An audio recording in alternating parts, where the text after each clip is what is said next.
Hello everyone. तो atomic structure का आज कंटिन्यूएशन करेंगे आगे। सेकंड लेक्चर है बोर मॉडल और हाइड्रोजन एमिशन स्पेक्ट्रम करेंगे। ठीक है, पिछले लेक्चर में बेसिक्स में isotope, isobar, isotope, isoelectronic species और आइसोडाइफर करा।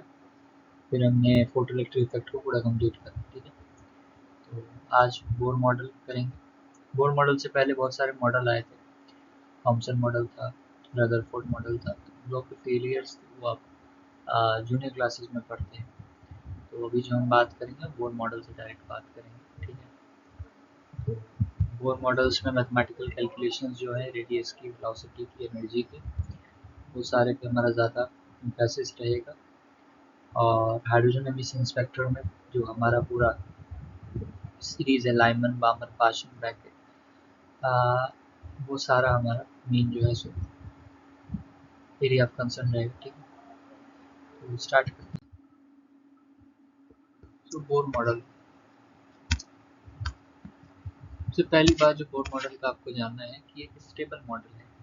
रदरफोर्ड मॉडल क्या था? वो अनस्टेबल मॉडल था।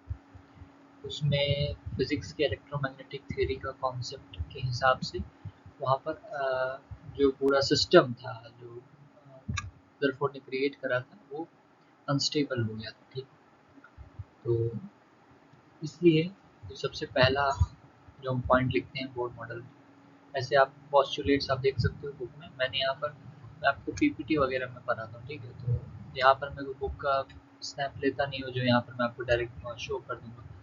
तो यहाँ पर मैं डायरेक्ट जो मेन पॉइंट्स हैं वो मैं डिस्कस करूँ। तो सबसे पहला जो बोर मॉडल का पॉस्टुलेट है या बोर मॉडल जो बताता है, वो क्या बताता है कि इलेक्ट्रॉन जो होते हैं मूव करते हैं डिस्टिंक्ट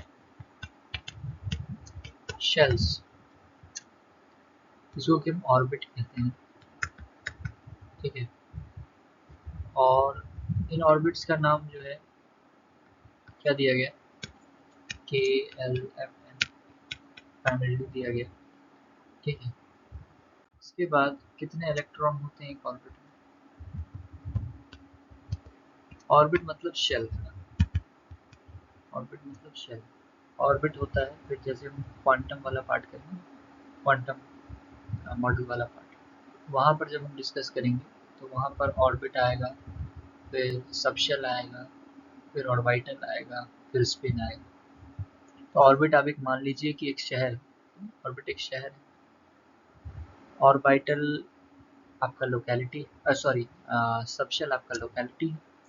और ऑर्बिटल जो है आपका वो, जैसे आपका जो भी अपार्टमेंट है, जो भी रूम है, that is your orbital. Orbital माने इलेक्ट्रॉन के रहने का जगह। ठीक है, ऑर्बिट एक पूरा शहर हो गया। ठीक है, और सबशेल जो है वो आपका लोकेलिटी हो गई। ठीक, तो एक ऑर्बिट में कितने इलेक्ट्रॉन होते हैं? 2n², वेयर n जो है वो कौन सा ऑर्बिट है वो करेगा। अगर k होता है तो 2 इलेक्ट्रॉन्स होंगे, l होगा तो 8 इलेक्ट्रॉन्स होंगे, m होगा तो 2 इंटू, यहाँ पर आपका 2 इंटू क्या आ जाएगा, 3 का स्क्वायर, 18 आ जाएगा।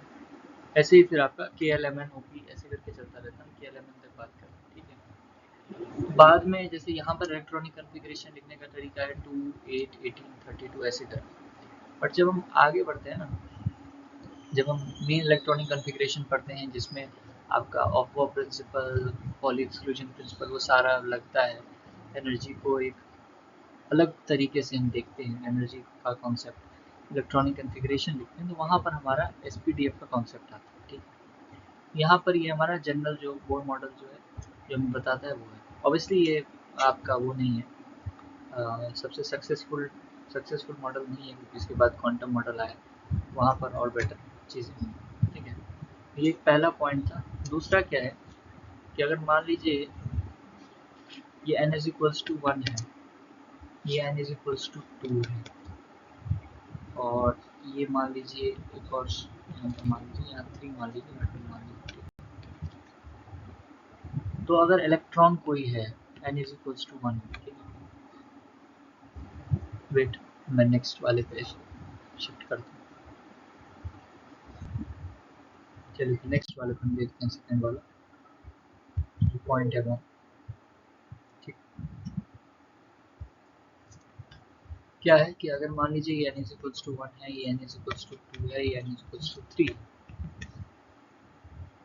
तो अगर इलेक्ट्रॉन n इक्वल्स टू 1 से 2 में जाएगा, ठीक है, तो वो एनर्जी गेन करेगा। कितनी एनर्जी गेन करेगा 1 से 2 में जाने में? वो एनर्जी जो होगा वो एनर्जी ऑफ फोटॉन के बराबर होगा, दैट इज h म्यू। और अगर कोई इलेक्ट्रॉन n इक्वल टू 3 में और उसको n इक्वल्स टू 2 में आना है, ठीक है, तो वो एमिट करेगा कितनी एनर्जी की, एमिट करेगा एनर्जी, उस एनर्जी की वैल्यू कितनी होगी, वो भी h म्यू होगी। तो अगर लोअर शेल से हायर शेल में जाएगा तो एनर्जी गेन करेगा, और हायर से अगर लोअर में आ रहा है तो एनर्जी रेडिएट करेगा, ठीक है, और वो दोनों ही एनर्जी की वैल्यू h इंटू म्यू, ठीक है। ये चीज़ आपको ध्यान रखना है ना। इसके बाद आपका आता है अगला, एक कॉन्सेप्ट होता है ऑर्बिट एंगुलर मोमेंटम।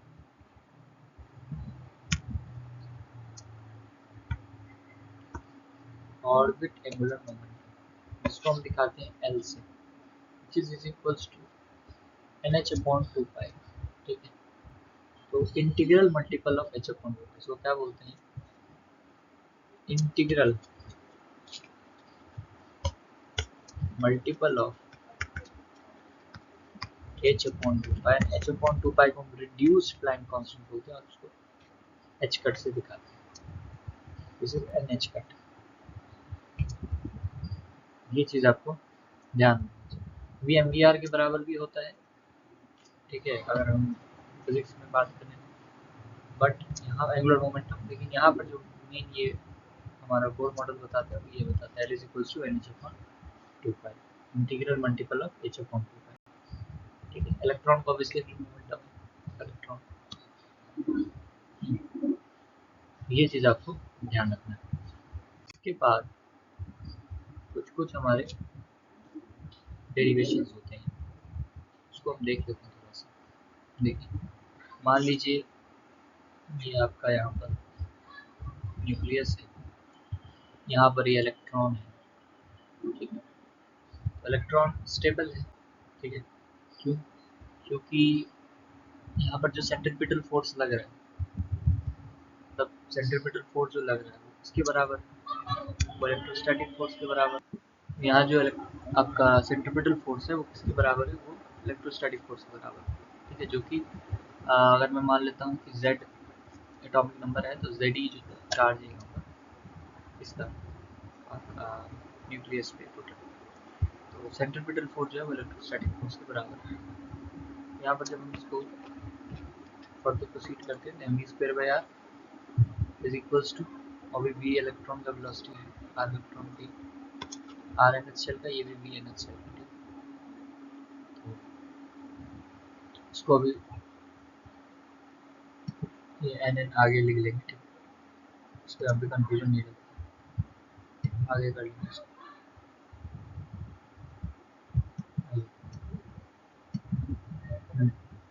यहाँ पर क्या होगा, इलेक्ट्रोस्टैटिक फोर्स का फॉर्मूला आपको पता है, K given Q two by R square, K Z E square by distance R मान लीजिए आर स्क्वायर, ठीक है।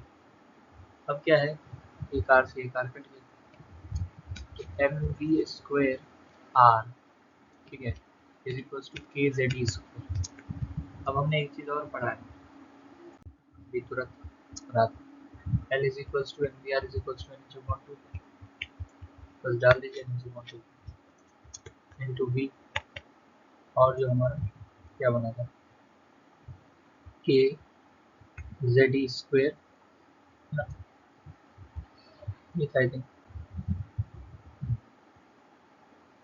के z square by r square आया था, तो एक आर से आर आर कट गया, दूसरी, ठीक है, सही।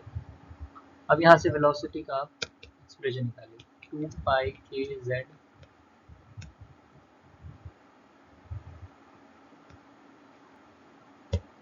E square over N H, ठीक है। तो सारी वैल्यूज टू, टू तो टू है ही, पाई की वैल्यू, के की वैल्यू इलेक्ट्रॉन के लिए निकाल रहे हैं जेड को 1 ले लेंगे,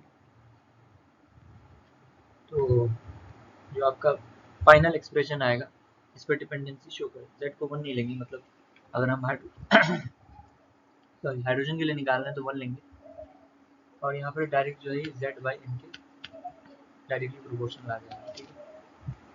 तो यहाँ से ये आपको एक्सप्रेशन याद रखना है। डायरेक्टली प्रोपोर्शनल वाला रिलेशन ज़्यादा यूज होता है। एग्जैक्ट अगर आपको वैल्यू जाननी है तो वो भी मैं आपको बता दूँ, 2.2 इंटू 10 टू द पावर, ठीक है, 6 होती है, चेक कर लेंगे आप, 6 हो गई थी।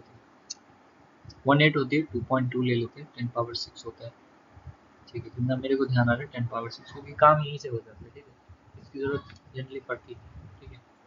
तो इसलिए इसको याद रखना बहुत ज़्यादा ये भी नहीं है कि मैंडेटरी टाइप, हाँ अगर आप याद रख सकते हैं तो दैट्स गुड। वेलोसिटी का इधर हो गया। हाँ, इसके बाद हमारा रेडियस का काम है। जब आप यहीं पे डालेंगे तो मैं आपको डायरेक्ट रिजल्ट बताता हूँ कि आपका आएगा radius n square by z के डायरेक्टली प्रोपोर्शनल आएगा। जब आप प्रोपोर्शनलिटी हटाएंगे कि ये हमने प्रोपोर्शनलिटी बनाया है, वैल्यूज जब डालेंगे सारे तो 0.529 n square by z angstrom आएगा, ठीक है। ये चीज़ आपको जाननी है। इस तरह से एनर्जी का आपका डिपेंडेंसी ऐसे होती है, z square by n square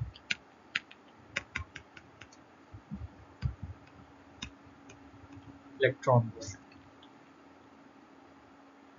ठीक है। और अगर मुझे एनर्जी का फॉर्मूला चाहिए ऐसा यूनिट्स में कुछ इस प्रकार से आपका बन जाएगा, ठीक है। तो ये आपका जूल्स में आ जाना है, ठीक है, एनर्जी ऑफ एन ऑर्बिट का फॉर्मूला। इसके बाद आपका अगर मान लीजिए n1 से n2 ट्रांजिशन है, n2 से n1 मान लीजिए n2 से n1 ट्रांजिशन है, तो क्या होगा, एनर्जी चेंज दिखेंगे, क्या दिखेंगे, 13.6 जेड स्क्वायर और 1 by n1 square minus 1 by n2, ठीक है। जैसे 2 से 1 कर देना, तो इस तरह से हम लिखेंगे। ये कैसे आया, तो ये आपका आया E2 माइनस E1 का, इस तरह से डेल्टा ई क्या होगा, E2 माइनस E1 ही होगा ना, तो वहीं से ये आपका फॉर्मूला बन के आता है। ये फिजिकल केमिस्ट्री में आप ज़्यादा डेरिवेशन में जाएंगे तो दिक्कत ये है कि उसकी ज़रूरत नहीं पड़ेगी आपको डेरिवेशन की ज़रूरत फिजिकल केमिस्ट्री में नहीं पड़ेगी आपको। मेनली रिजल्ट्स जो हैं वो काफ़ी इंपॉर्टेंट है और वो आपको आनी चाहिए, तो ये चीज़ आपको फिजिकल केमिस्ट्री में स्पेशली ध्यान रखना है, ठीक है। तो ये हमने कर लिया, तो आप यहाँ डाल के भी चेक भी कर सकते हो ना, z square by n square कैसे होगा, right, minus 13.6 z square by n two square, ठीक है, माइनस ऑफ माइनस ब्रैकेट में minus 13.6 z square by n square, फिर यही रिजल्ट आ जाना है, ठीक है। ये आपको ध्यान रखना है। और अब यहीं से हमारा जो है सो ऑलमोस्ट आई थिंक हम फॉर्मूलाज वगैरह सीख चुके हैं, रेडियस का फॉर्मूला, वेलोसिटी का फॉर्मूला, और हमने सीख लिया एनर्जी का फॉर्मूला। बोर्ड मॉडल में यही 3 चीज़ें मेजरली पूछी जाती हैं, ठीक है। इसके अलावा जो भी है छोटे मोटे कॉन्सेप्ट जो आप ऑस्ट्रेट्स में पढ़ लेना, ठीक है, बाकी यही है ऑलमोस्ट, ठीक है। तो ये हमारा ऑलमोस्ट बोर्ड मॉडल का ही क्रक्स है जो मैंने आपको बता दिया, ठीक है। इसके बाद आगे की बात करें अगर हाइड्रोजन एमिशन स्पेक्ट्रम जो है क्या है, तो पहले बोर्ड नहीं दिया था, बोर्ड नहीं दिया था आपका हाइड्रोजन एमिशन स्पेक्ट्रम। जब हम हमारा जो H2 मॉलिक्यूल होता है ना, वो डिसोशिएट करता है ना, डिसोशिएट जब करता है और 2H प्लस बनता है, यहीं से हमारा वो पूरा स्पेक्ट्रम डिफरेंट सीरीज का फॉर्मेशन वगैरह वगैरह होता है, ठीक है। क्या होता है देख लीजिए, n is equals to 1, n is equals to 2, n is equals to 3, n is equals to 4, n is equals to 5 तक चलेंगे, उससे ऊपर भी होता है बट जरूरत नहीं पड़ती। और ये हो गया n is equals to infinity. ठीक है, अब जैसे यहाँ पर देखिए n1 पे जैसे होगा इन्फिनिटी से आ सकता है, 5 से आएगा, 4 से आएगा, 3 से आएगा, 2 से आएगा, वैसे ही 2 पे कैसे आएगा, ऐसे ऐसे लाइंस बनते हैं सारे। ये लाइंस को क्या कहते हैं, स्पेक्ट्रल लाइंस। ठीक है, स्पेक्ट्रल लाइंस ऐसे। अब नामकरण भी करना ज़रूरी है, तो ये आपका तो स्पेक्ट्रल लाइंस हो गए जो हमारे बने हैं ना। यहाँ पे थोड़ा सा हम गेस करेंगे, एक्स्ट्रा बन गया है थोड़ा सा।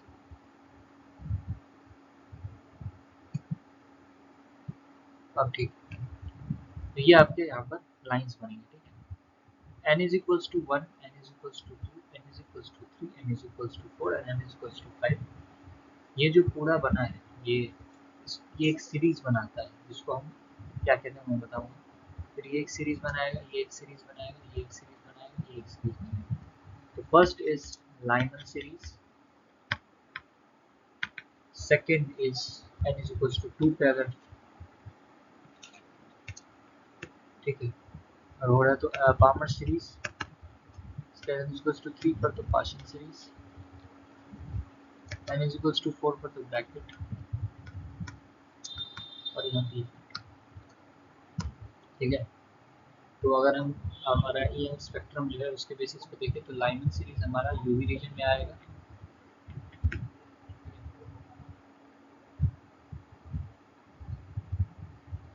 ये यहाँ से यहाँ क्या हो रहा है आपको समझ आ रहा है, इलेक्ट्रॉन्स है ना, इलेक्ट्रॉन्स इन्फिनिटी से मतलब जंप कर रहे हैं इलेक्ट्रॉन, है ना, जो इलेक्ट्रॉन ही का कहानी है, इलेक्ट्रॉन ही जंप कर रहे हैं। ये विजिबल रीजन है, ये इंफ्रारेड कहलाता है, और इसके बाद सब फार इंफ्रारेड है, फाइल लिखते हैं फार इंफ्रारेड। ठीक है, अब यहाँ पर एक इम्पोर्टेंट आता है फॉर्मूला 1/लैम्डा equal to RH that square 1/n1 स्क्वायर 1/n2 सेम ही है। आप HCSC ऊपर नीचे करोगे तो आपको दिखेगा RHC की वैल्यू, RHSC रिडबर्ग कांस्टेंट इसको बोलते हैं, रिडबर्ग कांस्टेंट। RHSC की वैल्यू 13.6, सॉरी हाँ, RHSC की वैल्यू 13.6 आएगी। यहाँ पर आप RH की वैल्यू एग्जैक्टली निकाल सकते हो SC को डिवाइड करके।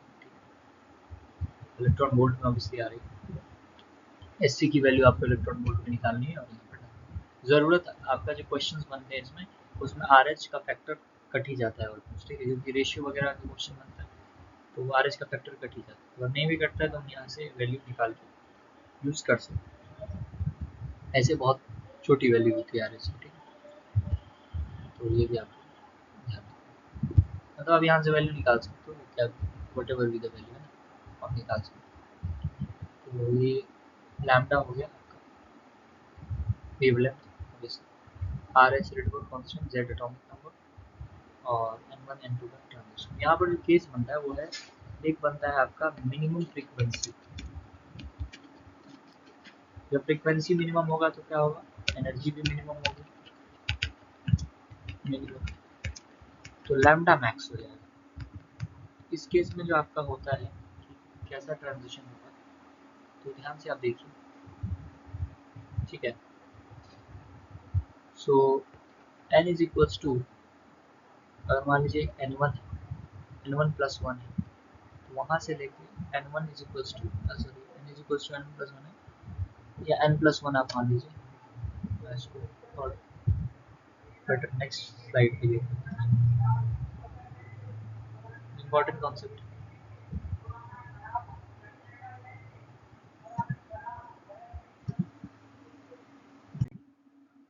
तो मिनिमम एनर्जी अगर है, मिनिमम एनर्जी का केस अगर आ रहा है, मतलब मिनिमम फ्रीक्वेंसी मतलब मैक्सिमम वेवलेंथ। ठीक है, तो minimum energy, minimum frequency, maximum wavelength. इस केस में ट्रांजिशन जो होगा वो एक के डिफरेंस में होगा, के डिफरेंस में मतलब ऐसा, मान लीजिए अगर n is equals to n1 है, दूसरा जो n डैश होगा वो n1 प्लस 1 होगा, ऐसा एक के डिफरेंस, मतलब 3 से 2 में ट्रांजिशन, 4 से 3 में ट्रांजिशन, 5 से 4 में ट्रांजिशन 1 के डिफरेंस होगा तो मिनिमम एनर्जी आएगी। और अगर मैक्सिमम एनर्जी चाहिए आपको n+1 भी तो आपको क्या करना पड़ेगा, मैक्सिमम एनर्जी के लिए आपको जैसे मैक्सिमम फ्रीक्वेंसी चाहिए, मिनिमम वेवलेंथ चाहिए, लैम्डा चाहिए, तो n is equals to n1 एक होगा और n dash is equals to, या फिर n1 is equals to n is equals to n1 होगा और दूसरा इन्फिनिटी होगा, ठीक है, तब जो है मिनिमम आएगा। जैसे मान लीजिए आपको कहेगा मैक्सिमम एनर्जी बताइए जो कि लाइट आपका जो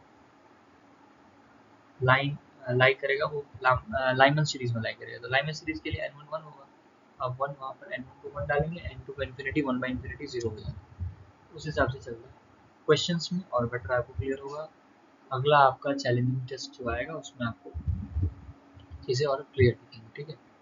चैलेंजिंग टेस्ट मैं आज शाम को अपलोड करूँगा, अभी पेपर उसका बना नहीं है, अभी मैंने सिर्फ एक क्वेश्चन बनाया, वो भी मैंने फर्स्ट सेशन जो मैंने टॉपिक का लिया था उससे पहले वो क्वेश्चन बन चुका था। अभी मुझे उसमें 4 क्वेश्चन और ऐड करने, 5 क्वेश्चन टोटल बनाने, 30 मिनट का समय आपको रहेगा।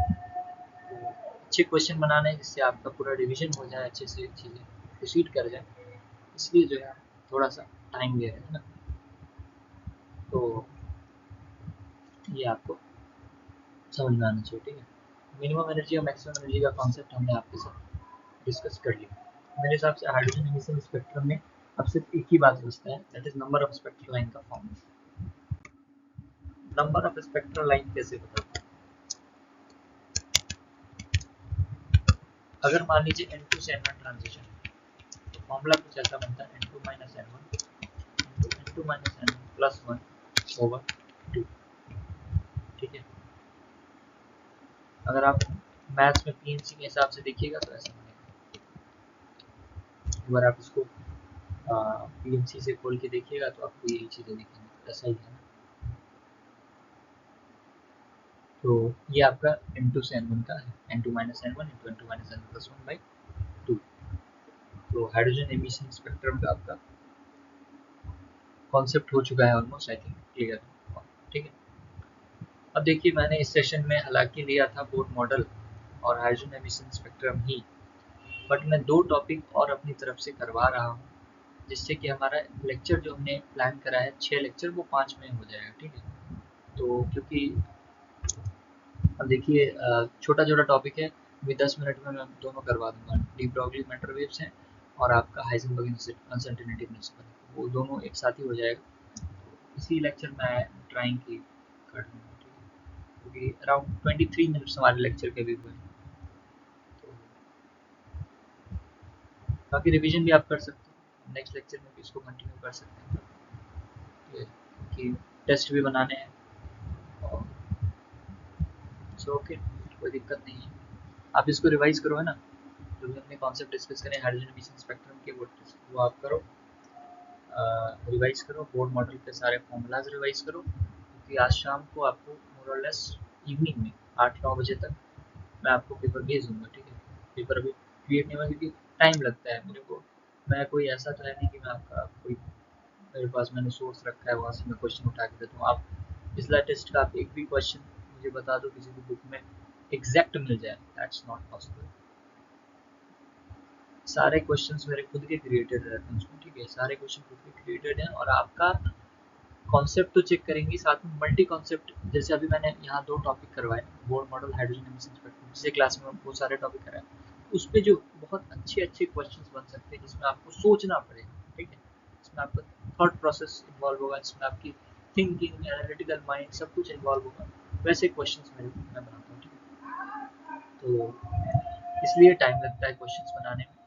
अभी मैं अभी से ऑलमोस्ट थोड़ी देर में मैं बनाना क्वेश्चन शुरू करूँगा, तो लगभग वही है, इवनिंग तक क्वेश्चन सारे प्रिपेयर हो जाएंगे, फेयरवेयर हो जाएगा उसका, उसके बाद आपके पास वो पहुँच जाएगा कम्युनिटी पोस्ट में, और उसका डिस्कशन इधर मैं कल ले लूँगा या फिर मैं परसों लूँगा, क्योंकि स्पेशल थियरी रिलेटिविटी भी क्लास लेनी है कल मेरे को, है ना, उसका भी प्लानिंग चल रहा है, ठीक है।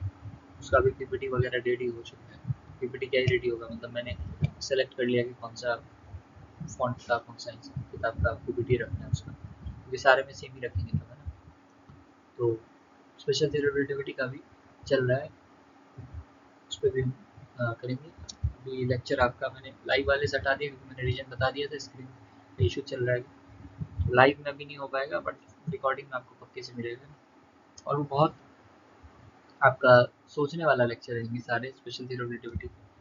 ये तो डायरेक्ट कॉन्सेप्ट्स हैं, डायरेक्ट एप्लीकेशन है, इससे इसमें ज़्यादा आपको दिमाग ख़राब करने की ज़रूरत नहीं होती, डायरेक्ट आप लगाते हैं।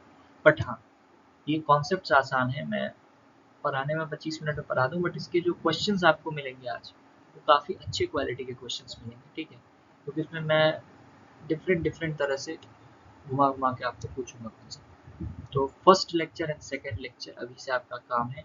ये वीडियो आपके पास कितने बजे पहुंचेगा, रुकिए मैं बताता हूँ।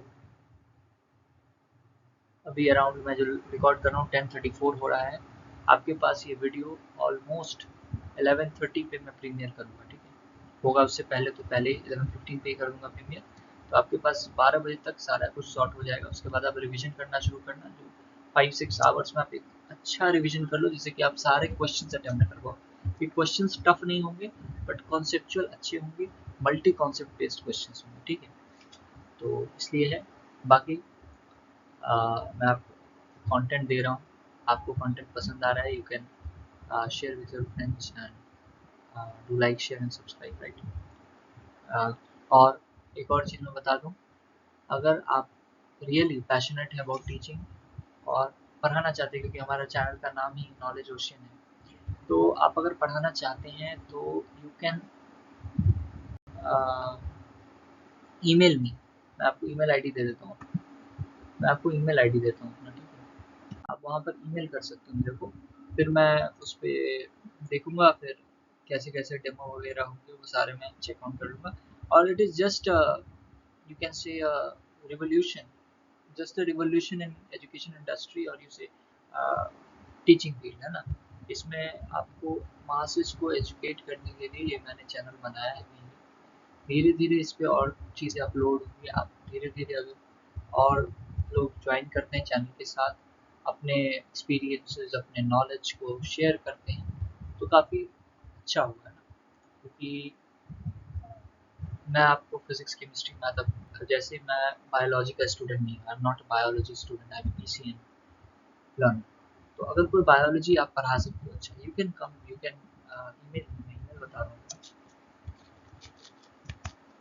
ठीक है, यू कैन ईमेल मी, जब आप ईमेल करोगे तो फिर मैं उस पर बातें करूँगा, फिर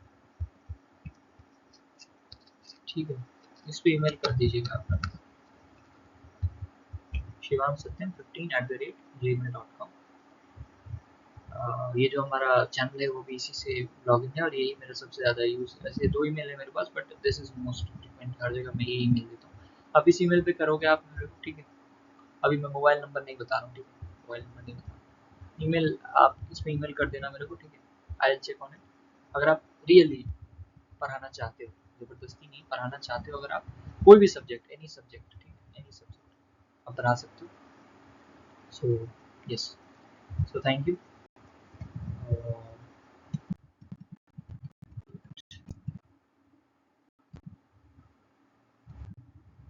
तो thank you so much.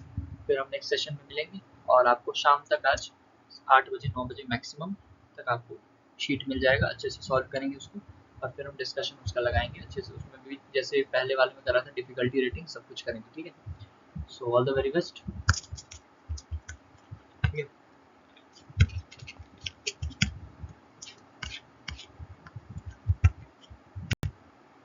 Okay, thank you.